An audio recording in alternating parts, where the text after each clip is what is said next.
송생과학입니다. 오늘은 중력에 대해 배워보도록 하겠습니다. 힘껏 뛰어올라도 다시 바닥으로 떨어지는 까닭은 무엇일까요? 저와 친구들이 지금 이렇게 열심히 뛰고 있습니다. 여기 있는 게 전데요. 이렇게 열심히 뛰어도 결국엔 우리는 끝없이 올라가는 게 아니라 아래로 떨어진다라는 것입니다. 결국에는 천체가 아랫방향으로 당기는 힘이 중력이 작용했기 때문인데 이 중력이 무엇인지 한번 배워보도록 하겠습니다. 오늘은 중력에 대해서 배울 거고 힘의 특징을 크기와 방향으로 설명해 보는 시간을 가지겠습니다. 그리고 질량과 무게를 구별하도록 하는 것은 다음 시간에 한번 배워보도록 하겠습니다. 여러분, 저번 시간에 우리는 뭘 배웠습니까? 그렇죠, 힘에 대해서 배웠습니다. 힘은 영어로 뭐라고 했었죠? force라고 했었습니다. 그래서 F의 요 대문자를 따서 기호를 F라고 쓰기로 약속을 했고 단위는 뉴턴 단위를 사용한다고 배웠습니다. 그래서 물체의 모양이나 운동 상태를 변화시키는 원인을 우리는 힘이라고 했었고요. 그렇기 때문에 멈춰있던 분필이 움직인다라고 하면은 힘이 작용한다고 볼 수가 있는 겁니다. 운동 상태가 변하기 때문에 힘이 작용하는 것이죠. 그런데 여러분이 분필을 떨어뜨릴 때에도 움직인다고 하잖아요. 그러면은 떨어지는 동안에는 또 운동 상태가 변하겠죠. 그렇기 때문에 힘이 작용한다는 거예요. 그래서 이렇게 분필이 아래로 떨어질 수 있도록 도와주는 것을 보고 우리는 중력이라고 하는 것입니다. gravity라고 하고요. 대문자 G를 써서 중력을 표현하고 있습니다. 중력은요, 지구, 달 등과 같은 천체가 물체를 잡아당기는 힘이라고 생각하면 되겠습니다. 천체에 있는 물체는 아래쪽으로 떨어지게 되는 건데요. 그래서 물이 높은 곳에서 낮은 곳으로 떨어지거나 빗방울이 아래로 떨어지는 것 또한 중력 때문입니다. 그리고 중력의 크기는 물체의 질량에 비례합니다. 그래서 사진을 보시면은 덩치 큰 물이 어린이보다 중력이 더 크게 작용한다는 것을 알 수가 있는 거죠. 그리고 지표면에 있는 물체뿐만 아니라 공중에 떠 있는 물체도 작용하고 있습니다. 그래서 사람이 스카이다이빙을 하고 있을 때 스카이다이빙을 하면서 아래로 떨어지는 이유도 중력 때문이라고 할 수가 있는 겁니다. 그리고 다른 천체에도 똑같이 중력이 존재하지만 천체마다 중력의 크기가 다르게 됩니다. 위에 있는 그래픽은 정말 재미있는데요. 얼마나 빠른 속도로 로켓이 빨라야 행성을 탈출할 수 있는지를 보여줍니다. 지구와 화성을 비교해 보게 되면은 지구보다 화성이 더 로켓이 느려도 탈출이 가능하죠. 화성이 지구보다 중력이 작기 때문에 그렇습니다. 그런데 목성은 매우 빠르게 로켓을 쏘아 올려야지 탈출이 가능하죠. 그만큼 목성의 중력은 지구의 중력보다 큰 것을 알 수가 있습니다. 자, 중력의 영향은요, 지구상의 모든 물체는 중력에 의해 아래로 떨어지게 됩니다.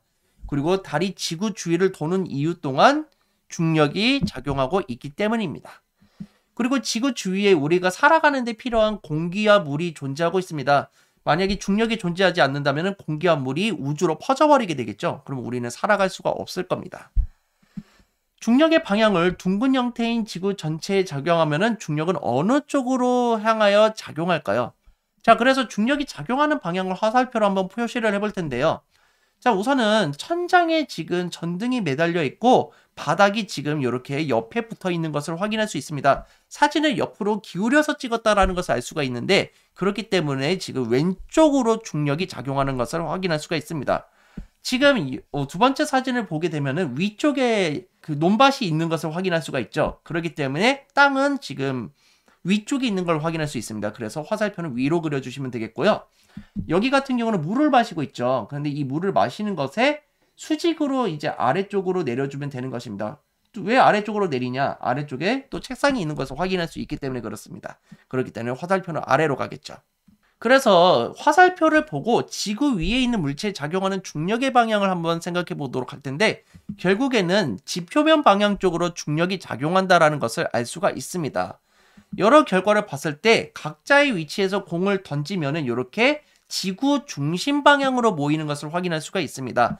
화살표의 끝을 연장하면은 모두 지구 중심에서 만난다는 것입니다. 그래서 중력의 방향은 지구 중심 방향이라고 볼 수 있습니다. 근데 사실은 연직 아래 방향이 조금 더 정확한 표현이긴 합니다. 우리 지구는 완벽하게 둥글지 않기 때문에 연직 아래 방향을 조금 더 정확한 표현으로 두고 있는데 조금 있다가 연직 아래 방향이 뭔지 설명을 해드리도록 하겠습니다. 여기 있는 세 친구들도 지금 뭔가 운동을 시키고 있는데 결국에는 이러한 물체들이 아래로 떨어지고 있는 것을 확인할 수가 있죠. 그리고 아래에 있는 경우도 이렇게 어느 한 곳을 가리키고 있다는 것을 알 수 있습니다. 결국에 이 선들을 쫙 이어보면 지구 중심 방향으로 연결이 된다는 것을 알 수가 있는 거예요. 자, 그런데 제가 계속 연직 아래 방향이라는 것을 계속 제시하고 있는데 이 연직 아래 방향이 무엇인지 설명을 해드리도록 하겠습니다. 연직 방향은요, 추를 실에 매달아 늘어뜨렸을 때 실이 나타내는 방향을 말합니다. 우리가 건물을 지을 때 수평을 맞춰서 지어야 됩니다. 이 수평을 맞춰서 짓지 않으면은 건물이 기울어지게 되고 결국 무너질 수가 있는 겁니다. 그래서 실을 묶은 추를 사용해서 지표의 수직으로 건물을 세울 수 있도록 도와주는 건데, 추를 실에 매달아서 늘어뜨렸을 때 실이 나타나는 방향을 보고 우리는 연직 방향이라고 하는 거고요. 이 추가 가리키는 방향이 아래쪽으로 가리키고 있기 때문에 연직 아래 방향이라고 하는 겁니다. 이것이 중력의 방향이고 가장 정확한 표현이라고 볼 수가 있겠습니다. 따라서 물체에 작용하는 중력의 크기를 보고 우리는 무게라고 합니다. 많이 들어보셨죠? 몸무게 이런 것들을 들어보셨을 텐데 여러분이 체중계에서는 킬로그램으로 나오게 되지만 원래 이런 몸무게를 측정한다고 했을 때는 뉴턴으로 측정을 해야 됩니다.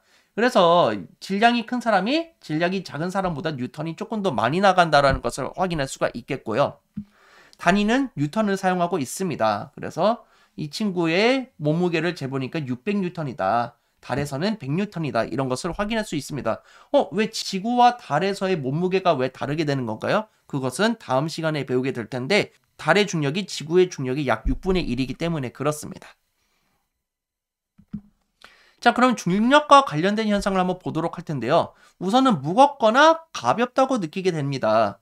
질량이 클수록 중력이 커지기 때문에 무겁다라고 느낄 수가 있는 거예요. 그래서 가방이 질량이 커지면은 중력의 크기가 더 커지기 때문에 무겁게 느끼는 거고, 가방의 질량이 작으면은 가볍다고 느끼게 되는 것입니다. 건물의 잔해가 이렇게 아래로 떨어지게 되는 것도 확인할 수가 있겠고요. 열심히 친구들이 비명을 지르면서 내려가고 있습니다. 스카이다이버의 중력이 작용해서요, 스카이다이버가 아래로 떨어지는 현상 또한 중력과 관련된 현상입니다. 우주 공간의 물체의 중력이 작용해서 지표로 떨어지게 되면 이러한 유성이 되거나 운석이 지구 지표면에 충돌하여 운석 구덩이가 생긴다는 것을 알 수가 있습니다. 특히 이 유성은 되게 멋있는데요. 지구의 대기층하고 마찰을 일으키면서 이쁜 불꽃을 내기도 합니다. 고드름이 아래쪽으로 얼어붙는 것 또한 중력 때문이고, 폭포에서 물이 아래로 떨어지면서 이쁜 무지개도 보여주고 있죠. 이러한 현상도 중력 때문에 나타나는 현상입니다. 이거는 천체 교과서에서 나와 있는 내용인데요. 그림의 그래비티 라이트는요, 전기 없이 무게를 들어 올린 뒤 천천히 내려오면서 빛을 밝힐 수 있는 램프로 힘의 원리가 적용된 적정 기술의 예입니다. 예를 들어서 전시 상황이라든지 그 정전 상황일 때 연료나 배터리가 필요 없고 반복 사용이 가능하기 때문에 비용 절감과 건강 개선, 탄소 배출 감소에 기여를 하고 있기 때문에 적정 기술이 사용됐다고 하는 것입니다. 자, 그럼 이에 관련된 문제를 한번 풀어보도록 하겠습니다. 중력의 크기를 뭐라고 했었습니까? 그렇죠, 무게라고 했었습니다.